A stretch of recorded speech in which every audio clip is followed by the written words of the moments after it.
de parler du thème suivant de la confiance, notamment voilà, comment générer plus de leads en créant plus de confiance avec vos prospects. Comme vous savez, il y a plus de 13 millions et demi de personnes qui travaillent sur LinkedIn, en tout cas qui, euh, qui gèrent qui gèrent des connexions LinkedIn, qui se connectent à LinkedIn tous les mois. Voilà, ce qui est pas mal de personnes dans le domaine B2B. Donc, il faut pouvoir profiter de cette opportunité pour créer du lien les uns avec les autres en générant, en créant cette confiance et en la gardant. Hein, puisqu'au début, là, comme vous savez, quand vous faites appel, en tout cas quand vous trouvez de nouveaux clients, il faut non seulement créer ce contact avec ce nouveau client, mais il faut garder ce contact pour un premier contact, par un deuxième contact, par une première affaire, une deuxième affaire, etc. Et il la garder au fil du temps. Alors aujourd'hui, je vous ai préparé une conférence que je vous partage aujourd'hui.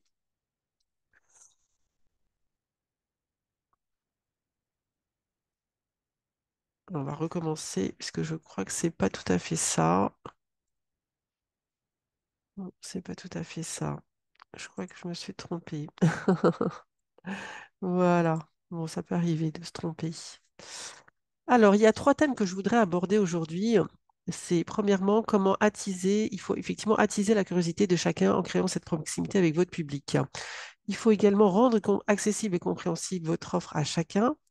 Et il faut bien sûr essayer de faire connaître ton entreprise à travers vos posts, mais pas seulement, les publications et les ouvrages que même au-delà, même à l'étranger, même pour pouvoir vous faire connaître.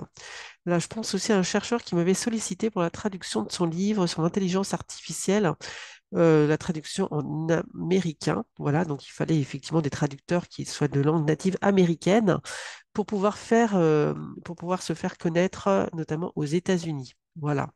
Donc n'hésitez pas à le faire, effectivement, à traduire, à écrire votre livre sur votre entreprise et à le faire traduire à l'étranger de manière à augmenter un petit peu le parc de vos clients au niveau international.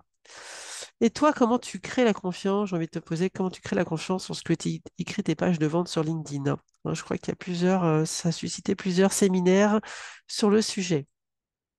Alors, il faut tout d'abord préparer et affiner votre profil LinkedIn dans la langue de vos prospects. Hein. Donc, il faut effectivement le traduire en anglais, mais pas que. Ça peut être aussi dans d'autres langues de vos prospects. D'ailleurs, si vous effectivement vous vous connectez aujourd'hui, j'ai un petit outil qui permet je vous en parlerai plus tard, qui permet de déterminer la langue de vos prospects. Hein, parce que tous les jours, il y a des prospects qui se connectent sur votre site web, sur votre page web, mais finalement, vous pourriez effectivement les adresser dans leur langue native. Mais pour cela, il faut bien sûr connaître la langue de vos prospects grâce à cet outil Google. Voilà. Mais je vous en dirai un petit peu plus tard. Hein. Il ne faut pas hésiter, donc effectivement, non seulement à traduire son profil LinkedIn dans la langue de vos prospects, français, anglais, mais pas que, mais également présenter votre entreprise dans la rubrique Ma sélection en choisissant effectivement une présentation, différentes présentations que vous partagez dans cette sélection. Et bien sûr, sans oublier de mettre un CTA, voilà comment dire, une action qui vous permet à vos prospects de vous connecter, soit en prenant un rendez-vous, soit effectivement en proposant vos services à travers ce bouton d'action. Voilà.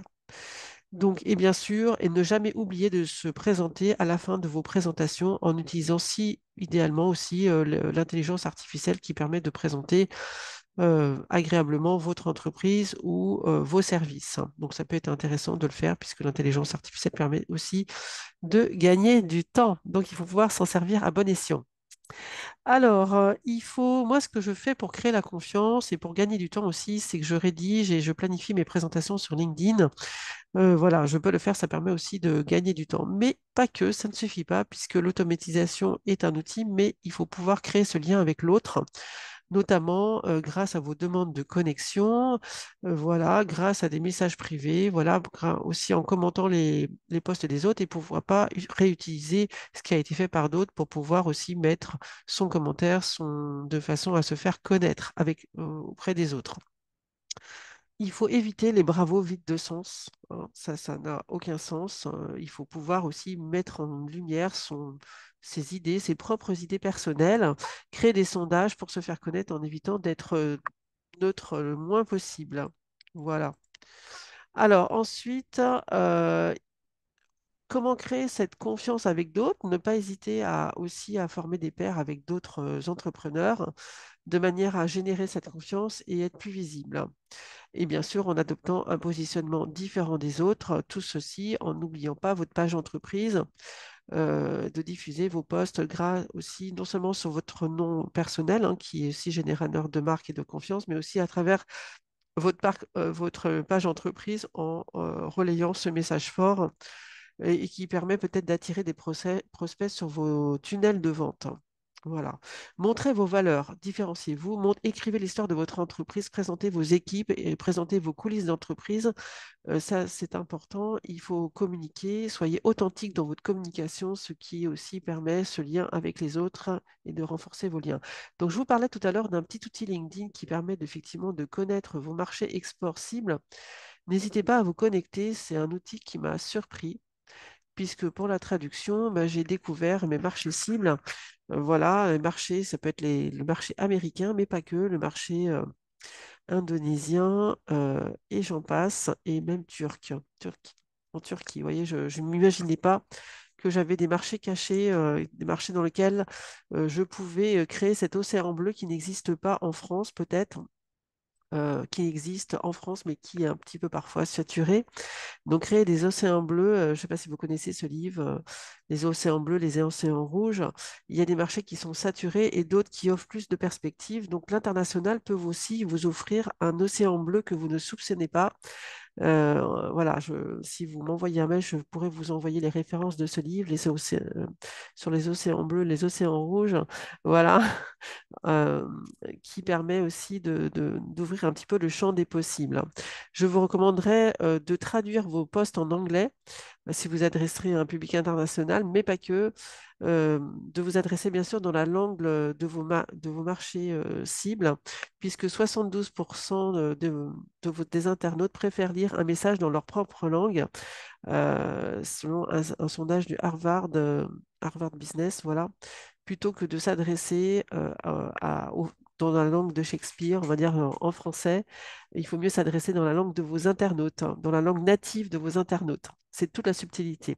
Et quand vous attisez la curiosité de votre public, notamment à travers vos stories, n'oubliez pas de vous adresser dans la langue de vos internautes, dans la langue de l'anglais, c'est le minimum, mais pas que, voilà, dans la langue native de vos internautes.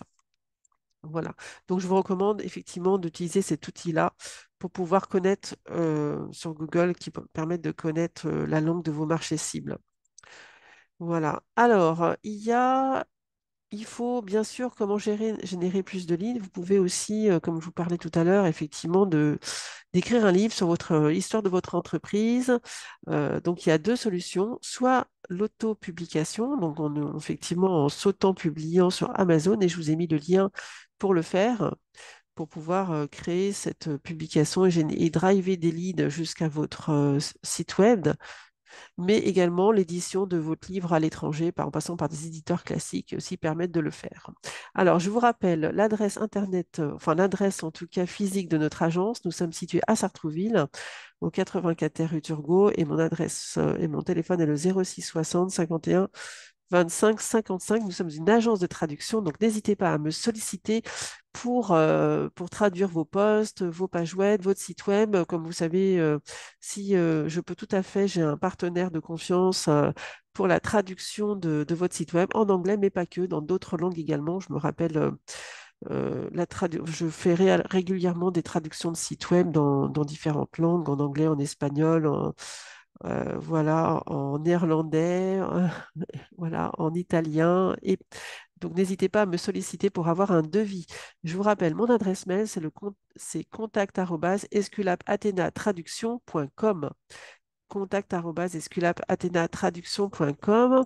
Voilà, pour cette conférence aujourd'hui, c'est fini. Je vous souhaite un très bon week-end et j'espère vous retrouver à la rentrée pour de nouvelles conférences pour Esculap Athena Traduction, qui, je vous rappelle, est une agence de traduction positionnée dans le domaine scientifique et dans le domaine juridique. À très vite et bonnes vacances à vous. Profitez du soleil.